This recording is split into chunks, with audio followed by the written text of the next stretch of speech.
Chaque jour, Charles et Carole vous présentent la leçon de l'école du sabbat.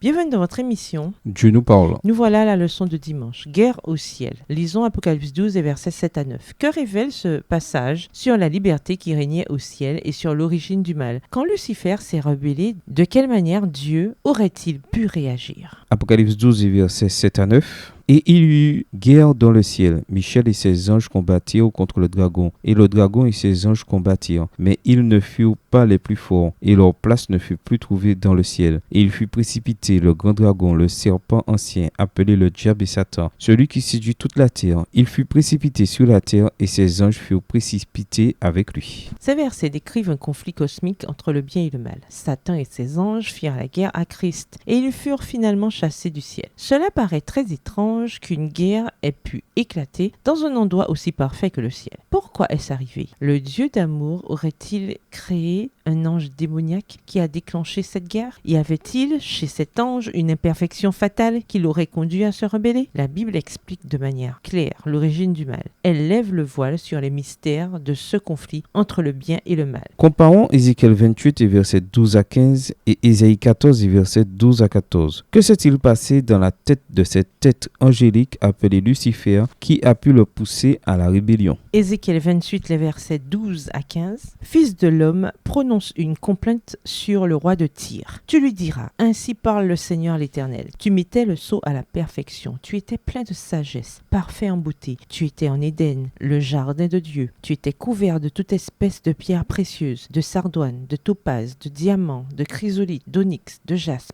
de saphir, d'escarboucle, d'émeraude et d'or. Tes tambourins et tes flûtes étaient à ton service, préparés pour le jour où tu fus créé. Tu étais un chérubin protecteur aux ailes déployées. Je t'avais placé et tu étais sur la sainte montagne de Dieu. Tu marchais au milieu des pierres étincelantes. Tu as été intègre dans tes voies depuis le jour où tu fus créé jusqu'à celui où l'iniquité a été trouvée chez toi. Ésaïe 14 et versets 12 à 14. Te voilà tombé du ciel, astre brillant, fils de l'Ogon. Tu es abattu à terre, toi le vainqueur des nations.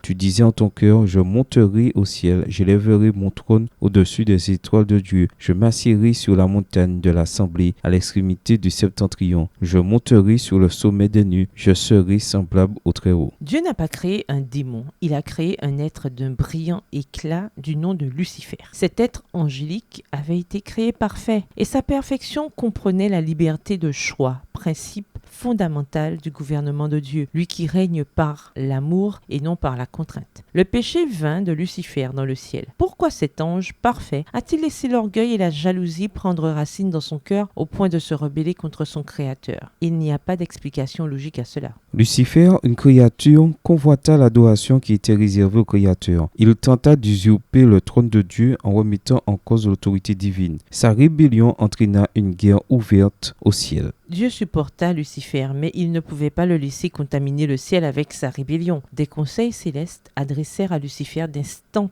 exhortations. Le Fils de Dieu lui représenta la grandeur, la bonté et la justice du Maître de l'univers, ainsi que la nature sacrée et immuable de sa loi. C'est Dieu lui-même qui avait établi l'ordre qui régnait dans le ciel. En s'en écartant, Lucifer déshonorait son Créateur et attirait la ruine sur sa tête. Mais cet avertissement donné avec amour et compassion ne fit qu'éveiller un esprit de résistance. Texte tiré du livre La tragédie des siècles au chapitre 29 à la page 435. Quand on considère la manière dont Dieu gère le mal, quelle leçon peut-on en tirer sur son caractère? Au revoir. Et à demain si Dieu veut.